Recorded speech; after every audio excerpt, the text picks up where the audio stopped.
Yan. So, mag-start na gagawa ng TV rack.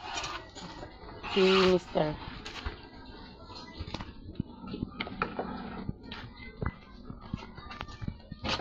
Isang uri ng flyboard. Ang ganda, oh.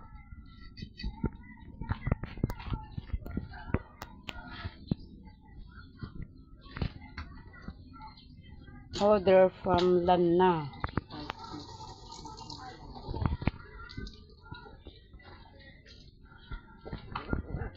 Bale, ito yung plano ng TV rack.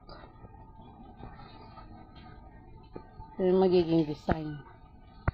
Then ito yung mga sukat.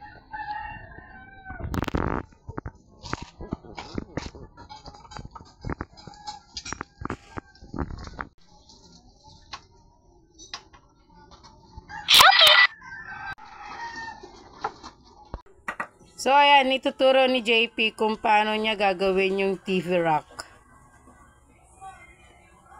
So, ayan yung first step. Nagputol-putol na siya ng mga sukat na kakailanganin niya. Then, mamaya is ayusin niya muna lahat. Kinukuha niya pala lahat ng mga sukat dito para sakto lahat.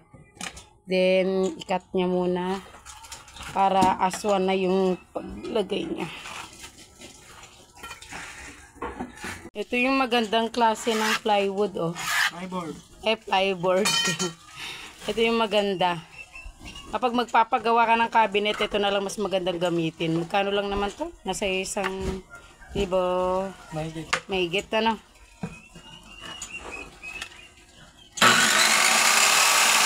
Napaka-helpful talaga pag meron ka.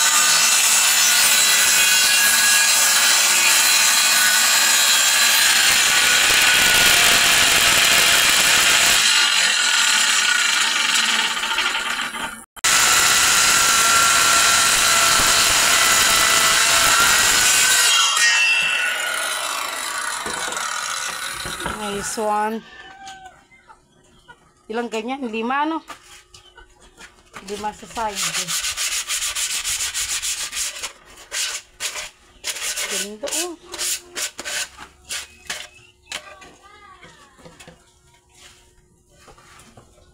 Sa mga gustong paggawa ng cabinet, ito yung the best. Hindi na kailangan ng pintura, hindi na kailangan ng vinyl. Diba? Hindi mo na pipinturahan kahit ganito na nga lang to eh. Bakit pipinturahan mo pa ba to? Pinturahan yan. Sa bagay, kung gusto ng may-ari, pwede. Pero kung sa akin, ang ganda, oh. Sa akin, kahit hindi na. Kahit ganito na sa akin. Ganda, eh. Tapos, varnish na lang. Sa akin. Pero depende yan sa client kapag anong gusto niya. Pag mapinturahan kasi ito. Papakita ko mamaya yung picture nito. Mapipinturahan to eh. Meron siyang design na napili. Maya pakita ko.